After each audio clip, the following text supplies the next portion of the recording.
क्या हुआ जब पुनर्जन्म के 9 साल बाद एक लड़की पहुंची महाकुंभ में और फिर वहां एक साधु को देखकर कहने लगी कि इसी ने मुझे मारा था। इस घटना की पूरी सच्चाई जब आप सुनेंगे तो आपके पैरों तले जमीन खिसक जाएगी। वीडियो की शुरुआत करने से पहले महादेव के सच्चे भक्त वीडियो को लाइक कर कमेंट बॉक्स में हर हर महादेव जरूर लिख दें। घटना की शुरुआत। ये घटना राजस्थान के शिवपुरा जिले से शुरू होती है, जहां बसंत जी परमार और उनकी पत्नी मीनाक्षी परमार रहा करते थे।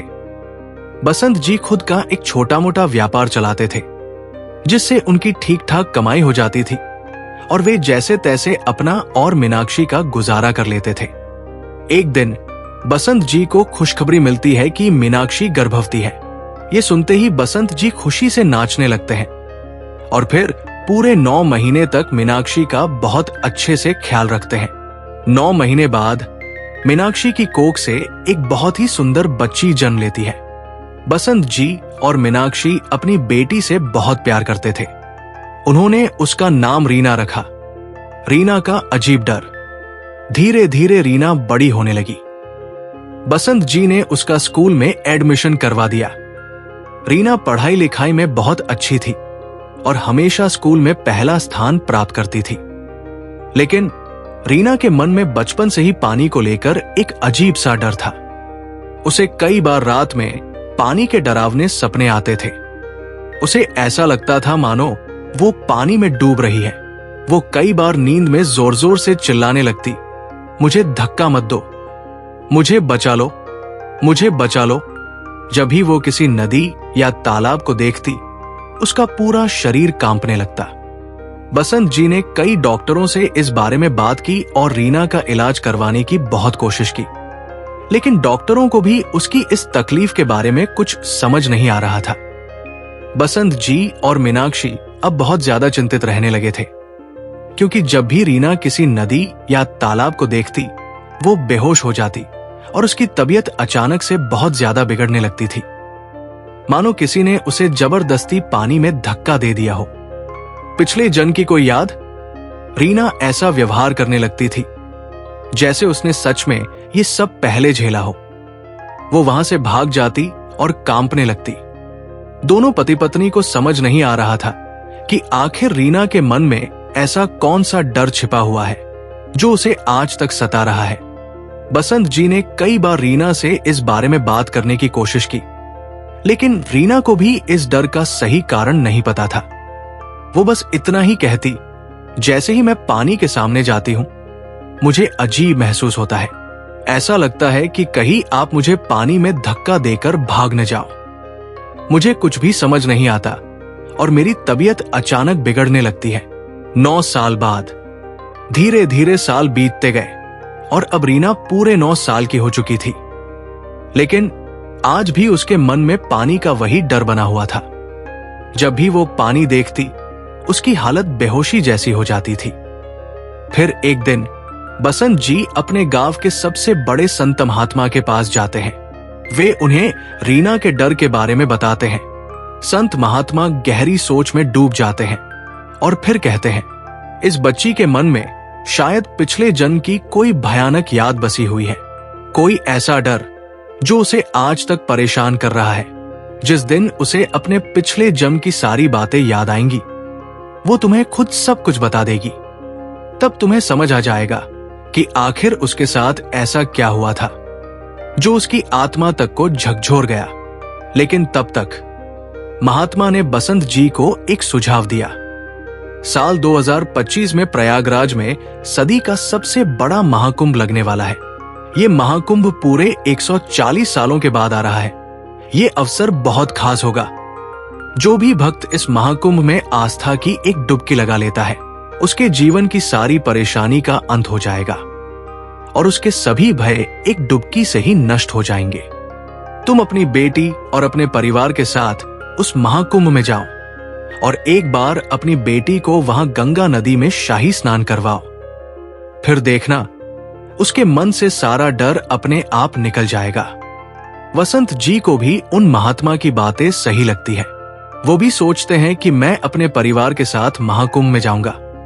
महाकुंभ का लाभ ही उठा लूंगा, शाही स्नान भी हो जाएगा और सभी साधु संतों के आशीर्वाद से मेरी बेटी के मन में जो भी डर है वो भी दूर हो जाएगा।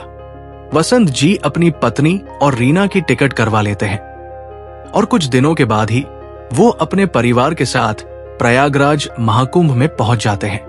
वसंत जी प्रयागराज में रीना को लेकर कई सारे साधु संतों के पास जाते हैं और सभी साधु संतों का आशीर्वाद रीना को दिलवाते हैं। रीना अब थोड़ा अच्छा महसूस कर रही थी। रात बीत जाती है। अगले दिन शाही स्नान का दिन होता है। लाखों करोड़ों श्रद्धालुओं की भीड़ लाखों साधु संतों के साथ शाही स्नान के लिए आगे बढ़ती है। वसंत जी अपने परिवार को लेकर शाही स्नान की ओर आगे बढ़ते हैं। जैसे ही वे गंगा नदी के तट पर पहुंचते हैं, नदी को देखते ही रीना के मन में बहुत ज्यादा घबराहट होने लगती है। वसंत जी रीना से कहते हैं, तुम्हें बिल्कुल डरने की जरूरत नहीं है, मैं तुम्हारे साथ हूं। हम सभी साथ मिलकर शाही स्नान करेंगे। लेकिन रीना जैसे ही अपना पहला कदम आगे बढ़ाती है, उसे बहुत ज्यादा घबराहट होने लगती है और वो वही के वही बेहोश हो जाती है। उसकी तबीयत बहुत ज्यादा बिगड़ने लगती है। फिर वसंत जी गंगा नदी से एक लोटा जल भरकर लाते हैं और जैसे ही रीना पर जल के छींटे डालते हैं, रीना दोबारा होश में आ जाती है। वो डरते डरते, कांपते कांपते कहने लगती है, मुझे नदी में धक्का मत दो, मैं नदी में जाऊंगी तो बच नहीं पाऊंगी, मुझे नदी में धक्का मत दो। वो जोर जोर से इस प्रकार से चिल्लाने लगती है। तभी वहां पास में एक बहुत ही सिद्ध चमत्कारिक साधु महात्मा खड़े होते हैं। वे इस पूरी घटना को होते हुए देख रहे थे। वे वसंत जी के पास आते हैं और पूछते हैं, क्या हुआ? वसंत जी जब उन महात्मा को पूरी घटना बताते हैं तो वे समझ जाते हैं। महात्मा कहते हैं, कई बार कुछ लोगों के साथ पिछले जन्म में कुछ ऐसी घटनाएं हो जाती है जो अगले कई जन्मों तक उनके दिमाग में जगह बना लेती है। तुम्हारी बेटी के साथ भी शायद पिछले जन्म में कुछ घटनाएं हुई हैं जो इसे आज तक परेशान कर रही है। तुम बिल्कुल चिंता मत करो। वे रीना से कहते हैं, बेटी 2 मिनट शांति से आंख बंद करके बैठ जाओ। फिर वो अघोरी बाबा गंगा नदी से थोड़ा जल लेकर आते हैं। अपनी हथेली में जल लेकर कुछ मंत्रों का जाप करके जैसे ही रीना पर गंगाजल के छींटे डालते हैं, तभी रीना को अचानक से कुछ होने लगता है। वो जोर से अपना माथा पकड़कर चक्कर खाने लगती है। वसंत जी ये सब होते देख बहुत ज्यादा डर जाते हैं, लेकिन अघोरी बाबा वसंत जी से कहते हैं, तुम बिल्कुल भी चिंता मत करो। तुम्हारी बेटी के साथ पिछले जन्म में कुछ हुआ है जो अभी तक उसे परेशान कर रहा है। उसके दिमाग में वही बातें चल रही हैं और इसी कारण तुम्हारी बेटी का ये हाल है। कुछ मिनट बाद जैसे ही रीना होश में आती है, वो वापस से चिल्लाने लगती है, मुझे नदी में धक्का मत दो, मैं तुम्हारे हाथ जोड़ती हूं, मैं तुम्हारे पैर पड़ती हूं। तब वसंत शांति से अपनी बेटी को पकड़कर उससे पूछने लगते हैं, क्या हुआ है? तुम इतनी डर क्यों रही हो? तब रीना कहने लगती है, मैं 25 साल की एक लड़की थी और मुझे धोखे से पानी में धक्का दिया गया। नदी में डूबने के कारण मेरी मृत्यु हो गई थी। मेरा नाम सुनीता था और मेरे कातिल का नाम रमेश है, जिसने मुझे जबरदस्ती पानी में धक्का देकर मेरा जीवन समाप्त कर दिया था। फिर वहां खड़े अघोरी बाबा रीना से बात करने लगते हैं और पूछते हैं, बेटी तुम किस गांव में रहा करती थी? पूरा सच बताओ, तुम्हारे साथ क्या हुआ था? पूरी घटना की हमें सही से जानकारी दो। रीना कहती है, मैं उत्तर प्रदेश के शिवगढ़ जिले में रहा करती थी। बचपन में ही रमेश से मेरे घर वालों ने मेरा बाल विवाह करवा दिया था, लेकिन जब मैं रमेश के साथ धीरे धीरे रहने लगी तो मुझे पता चलने लगा कि वो एक बहुत ही बुरा आदमी है। वो बहुत ज्यादा नशा करता था और जुआ खेलता था। रमेश ने धीरे धीरे जुए में हमारी सारी जमा पूंजी समाप्त कर दी थी। हमारा घर भी बिक चुका था। हमारे पास रहने को घर भी नहीं था। हम किराए के मकान में रहते थे। रमेश आए दिन मुझसे बहुत ज्यादा लड़ाई झगड़ा करता था, लेकिन फिर भी मैं जैसे तैसे रमेश का साथ निभा रही थी। एक दिन रमेश रात को नशे में घर आया और मुझसे कहने लगा, कि तुम अपनी शादी के सारे गहने मुझे दे दो, मैं जुए में पैसा हार गया हूं। लेकिन मैंने गहने देने से मना कर दिया। इस बात पर हमारा बहुत बड़ा झगड़ा हुआ। अगले दिन सुबह के समय रमेश मुझे गांव की नदी के किनारे पर घुमाने के लिए लेकर गया। हम दोनों वहीं नदी किनारे घूम रहे थे। तभी मौका देखते ही रमेश ने अचानक से मुझे नदी में धक्का दे दिया। मुझे तैरना नहीं आता था और फिर मैं उस नदी के प्रवाह में बह गई। रीना जैसे ही ये सच बोलकर अपनी आंखें खोलती है तो वसंत जी और अघोरी बाबा एक दूसरे को देखने लगते हैं। फिर अघोरी बाबा वसंत जी को बताते हैं, इस बच्ची का तुम्हारे परिवार में पुनर्जन्म हुआ है। इसके साथ पिछले जन्म में जो घटना हुई थी वो आज तक इसे परेशान कर रही है, क्योंकि इसे आज तक न्याय नहीं मिला है। जब इसे न्याय मिलेगा तभी इसे शांति मिलेगी और इसके दिमाग से वे यादें और डर निकल जाएगा।